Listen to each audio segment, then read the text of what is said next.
a semente da minha vocação veio da minha avó, que era uma mulher que tinha uma doença muito grave, arterial, e ela tinha muita dor. E eu tinha prometido para ela que eu ia ser médica para cuidar dela.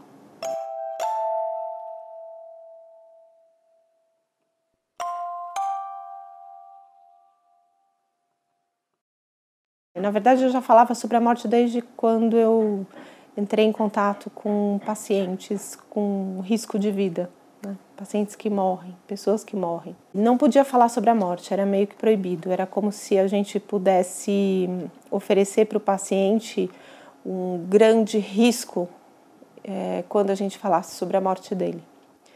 E o risco dele desistir da vida, dele não querer mais tratar, dele ficar numa tristeza profunda e ele acabar morrendo de tristeza e não da doença que acometia ele. Quando a gente abriu espaço para falar sobre isso, as pessoas queriam esclarecer dúvidas. E eu comecei a observar como essa conversa era muito rica e muito importante.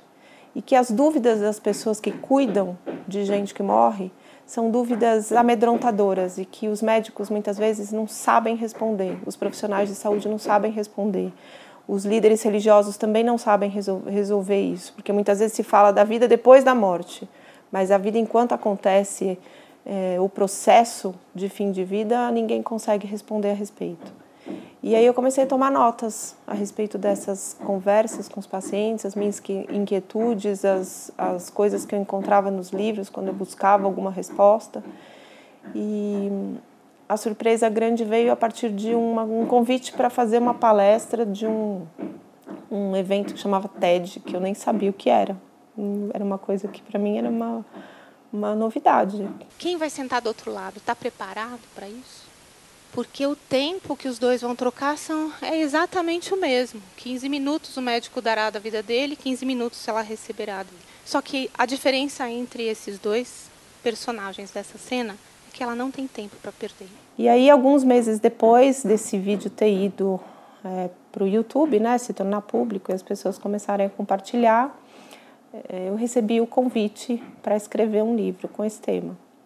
E fiquei muito feliz, porque o livro já estava muito encaminhado, né? Já estava numa fase bem bonita de realização. O lançamento do livro foi permeado por uma expectativa grande em relação à aceitação das pessoas com o título do livro, porque eu não quis abrir mão do título. Falei, vai ser a morte é um dia que vale a pena viver. Até algumas pessoas disseram, mas será que vai vender o livro, né? Será que alguém vai comprar um livro assim? Eu falei, bom, quem não quiser comprar não está preparado para ter uma vida boa. Enquanto a gente não olha para a nossa morte, a gente não consegue ter uma vida plena. Infelizmente, ou felizmente, né, talvez, tem um caminho para você ter uma vida plena. É uma grata surpresa e, ao mesmo tempo, uma grande felicidade ver o quanto as pessoas se beneficiaram dessa leitura. Então, tanto pessoas que estão doentes, que às vezes elas me contam que elas encapam o livro para ninguém ver qual que é o título, e até familiares que começam a ler o livro e deixam sem querer em cima da mesa, assim, para caso alguém mais da família sinta curiosidade de abrir um livro que tenha a ousadia de dizer que a morte é um dia que vale a pena viver. Pessoas que conhecem alguém que está doente ou conhecem alguém que cuida de alguém que está doente, pessoas da área da saúde e pessoas que estão infelizes com a própria vida. E elas buscam respostas e aí uma hora aparece o livro na frente delas e elas encontram muita coisa para transformar o modo de ver a vida. Talvez não mude a vida, você continua na mesma relação difícil, você continua com os mesmos problemas financeiros, você continua com os mesmos desafios profissionais, às vezes com a falta de sentido, mas você adquire uma capacidade de enxergar para além do que está acontecendo. E isso é muito gostoso, participar da história da vida das pessoas tão perto e às vezes tão distante, né? Esse caminho do cuidado paliativo, ele veio para minha família muitas vezes. Eu sou a mais velha, e a minha segunda irmã era uma deficiente mental, que demandou muito da minha mãe logo que ela nasceu. Então eu tinha 1 ano e meio quando a Ana Marta nasceu. E aí a minha avó cuidou de mim. Minha avó tinha o problema da insuficiência arterial, que é uma doença crônica de irrigação dos membros inferiores. Na verdade, do corpo inteiro, mas o problema maior dela era nas pernas. E aí ela teve a perna amputada quando eu tinha 5 anos, a primeira perna, e depois, quando acho que eu estava com uns 10 anos, ela teve a segunda perna amputada. E ela sofria muito com dor, antes da amputação e depois, porque tinha a tal da dor fantasma, né? Porque a dor fantasma é quando você tem uma dor muito intensa no membro, e essa amputação não tira a informação do seu cérebro de que a perna estava doendo.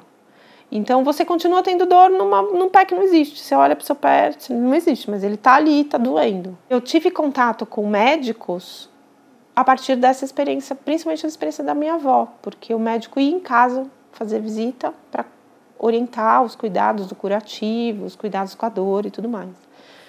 E eu até conto, né, as cenas do Dr. Aranha, ele chegando em casa, ele ia cuidar da minha avó, e aí ele chegava, estava um caos, estava um inferno, e a hora que ele saía, aquilo tinha mudado até de cor, assim, porque existia um rastro de esperança, de que as coisas iam melhorar, e um rastro de segurança, porque sabiam que, eu lembro que depois ele ia embora, se precisar, pode chamar. Então, tinha aquela coisa assim, ó, tô dando todas as orientações, mas caso dê errado, você conta comigo. E a minha avó foi indo, até que ela... minha mãe não estava aguentando cuidar dela também, a minha irmã tinha ela, e aí ela foi morar com meu tio do interior de São Paulo. E eu segui a faculdade.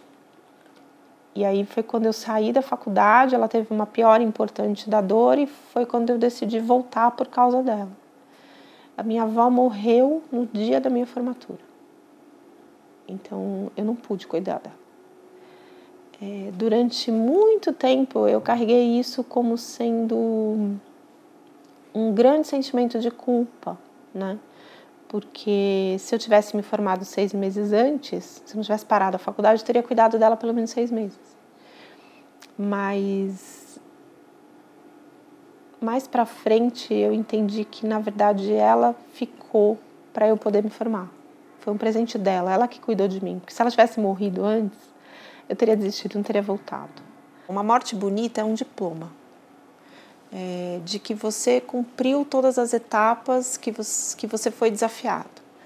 E que naquelas que você foi desafiado e você não cumpriu, você entende que aquilo era o melhor que você podia fazer. Então, existe perdão numa história, e até um auto-perdão, né, em primeiro lugar.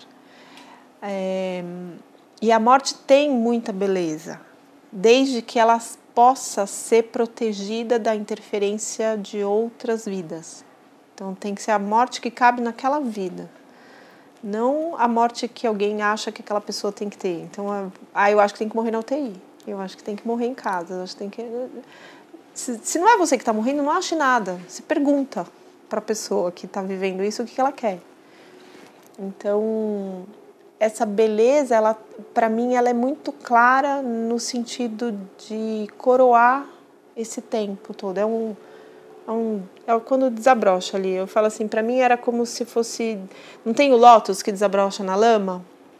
Eu falo, para mim é o lótus que desabrocha no iceberg, assim. Que tem aquela pontinha só e desabrocha, mas é toda uma história que está ali profunda, toda ela vivida, né?